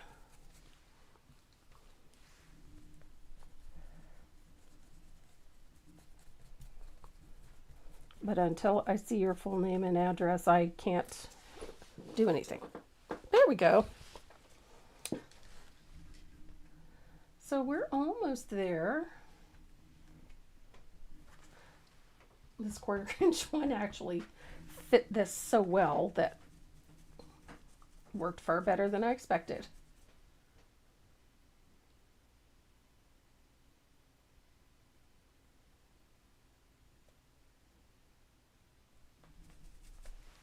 Da, da, da.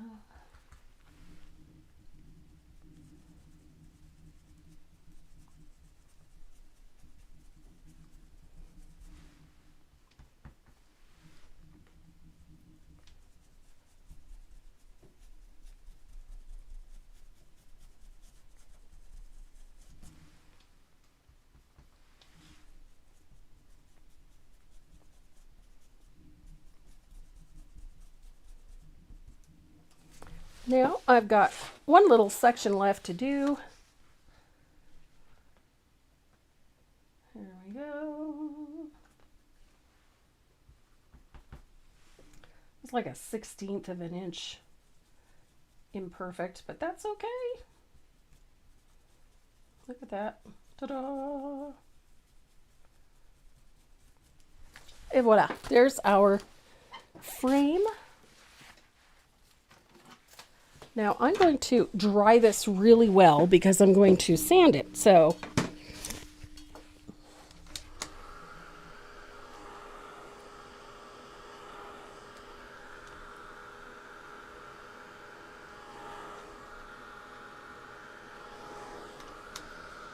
hi, Rory. Hello from Texas. Thanks for joining us.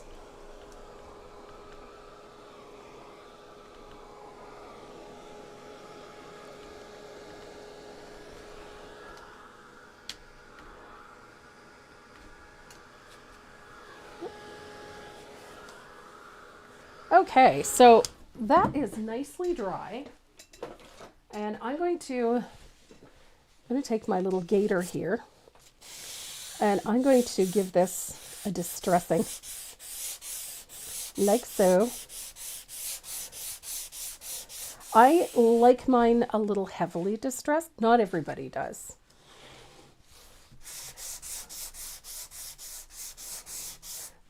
But I like my distressing. I like my checks well worn. You know, I want them softer. I don't want them solid. I love that when you're sanding this, they take on a softer appearance. Less harsh, less everything. I just love this look. So there we go. I've actually distressed this quite a bit. So I'm going to take a soft cloth and we're going to wipe off the dust. Like so. And remember what we did for the background right at the very beginning. I'm going to use a 3/4 angle and a little bit of asphaltum, just a wee little bit. Don't need much. I'm going to get a little glaze in my brush. And I'm going to thin out some asphaltum and I'm going to put a wash of it over top of this check. Just like we did for the background. Just a nice wash. You can do a couple of layers. That's always nice. Which grit am I using? Just 2 seconds and I'll tell you. I have no idea. Of course I get the one. It's a P400, I think it is. It's very fine.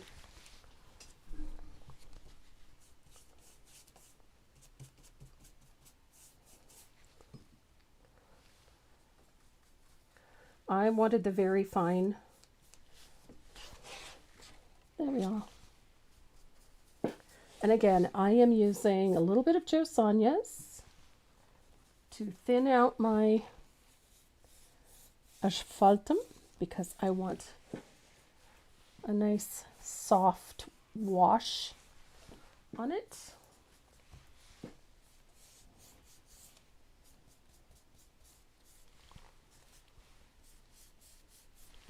Good gravy. There we go.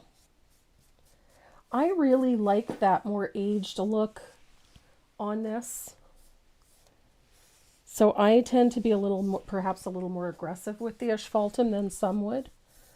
But I really like the look of this. So there's our asphaltum on our frame. So I'm going to dry this really well.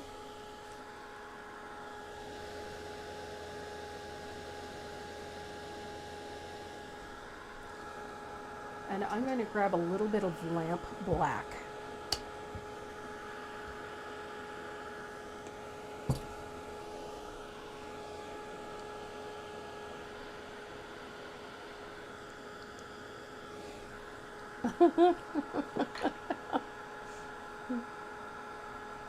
So I'm going to use a little bit of lamp black, and I want to float into the corners a little, the outer corners, just to age them. I want to deepen them just a little bit. And the other reason I'm putting a little black on is I like that it sets off and changes this a little bit. I didn't want this to be just brownish black. I wanted this black. So I'm going to bring a wash of that black along the outside, just a little float of it. It's just going to give this frame a bit of contrast, but it needed that asphaltum to keep it warm. So then I'm just going to gently flip up the corner of my tape.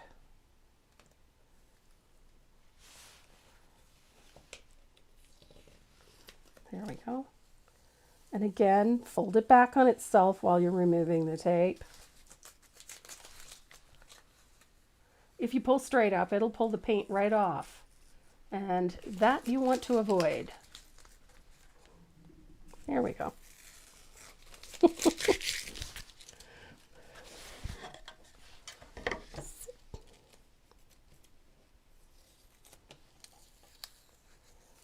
The bank.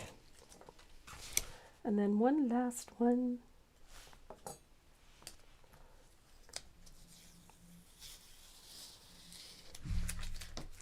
Now we have just one more thing to do to this. And then hopefully Renee is watching so he can come down and get the wheel started. We're going to start with a little bit of thin dish Faltum.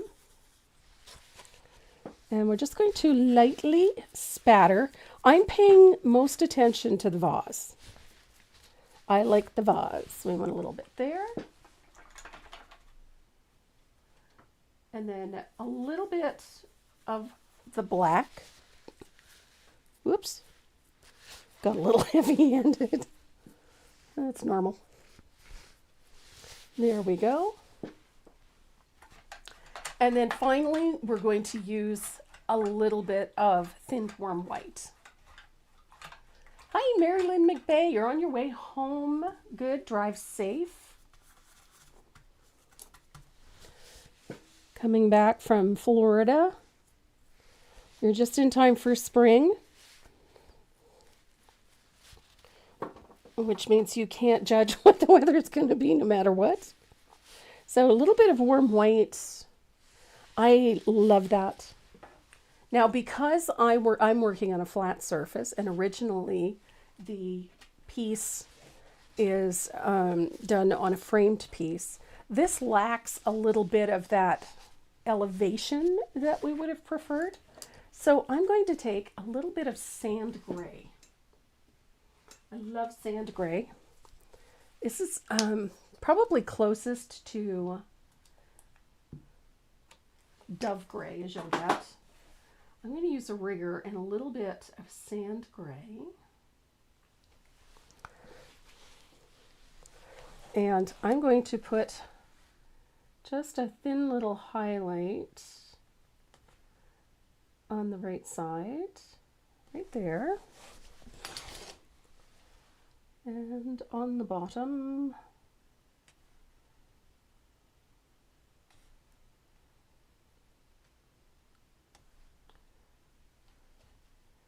I'm going to do it on this side and come all the way up.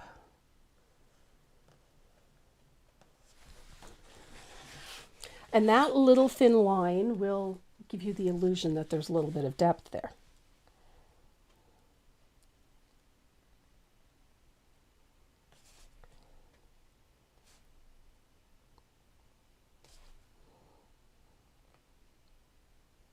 Oops, a daisy.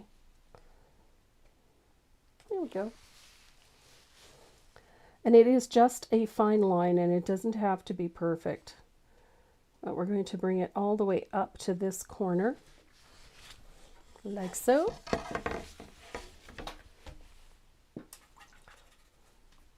And then I'm going to do the same thing on the other side, but with a fine line of black.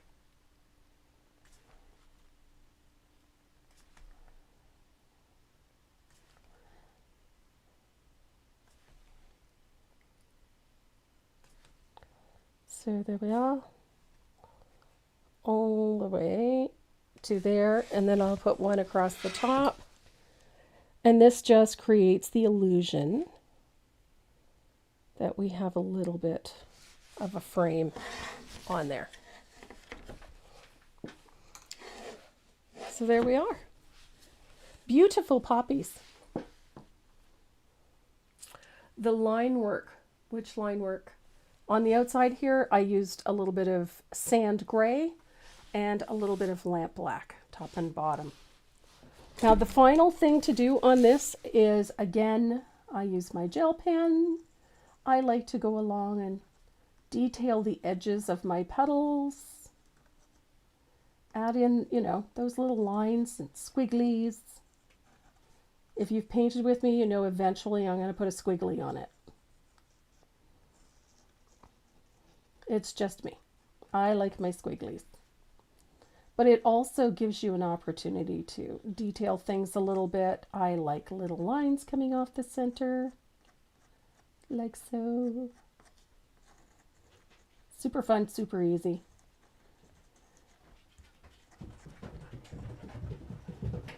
So next Saturday, we're going to be doing that ice cream parlor sign. It's such a fun piece to paint. On all you really need, anything special that you need, just make sure you have some 1-inch painter's tape. That's it. A little bit of frog tape and you're handy. Now the only thing I have left to do to this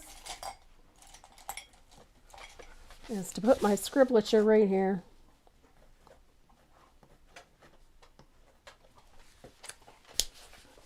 There we go. Pretty poppies. That kept us busy for a couple of hours today.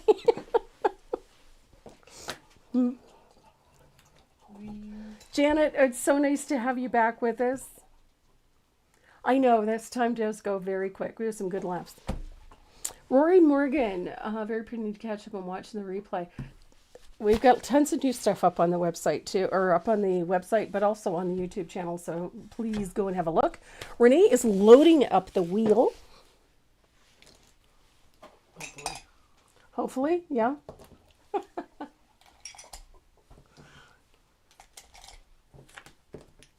We've had Oodles people in today. Good grief. There we go. Oh my stars, that wheel looks full. So just to reiterate, we have some fabulous drawing pencil sets to give away. We have some Dynasty Faux Squirrel brushes in a fabulous little create bag, and we have a new mini stencil for you, and it is also in that little create bag, along with that fabulous little artist's pin. Do I have one on here? I don't. How did I not keep one for myself? My little artist pin. Nope, I don't. I'll just have to get some more. What, the I arted? No, artist. I got a lovely artist pin. So here we go, gang. Ready? Sherry, thank you. It was a lot of fun. I enjoyed this. First name. First name coming up. Sharon Deaver. Awesome. So don't forget, guys, head over to the website, turn on to the contact page or to the contact button, and send us your shipping information, please, so we can get your goodies out to you as soon as possible. Oh, the goodies. And one more, two more. What am I thinking?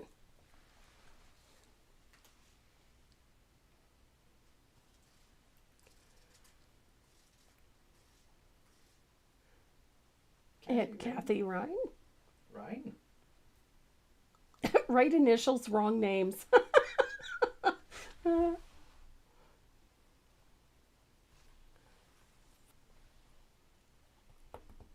Kathy Ryan.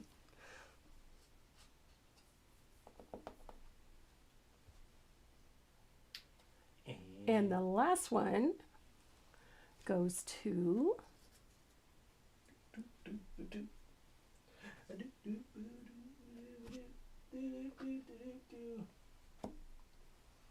Thanette Kisso. Awesome, Thanette.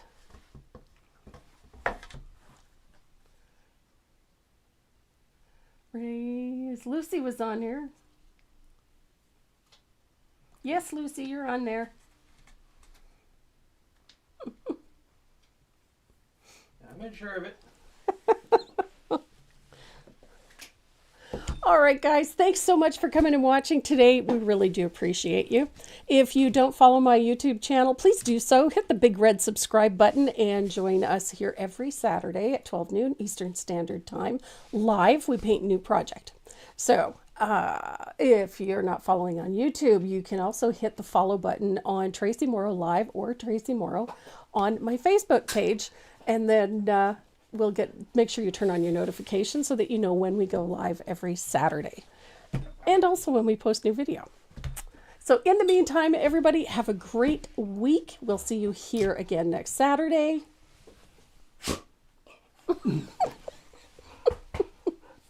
Yeah, baby. Love you. Mwah. Stay safe. Pet your dog. Pet your dog. You have your Chernobyl. Chernobyl. She's a glow in the dark ball. It doesn't Chernobyl. glow in the dark though. It glows in her mouth. It glows in her mouth, yes. Have a great week, everyone.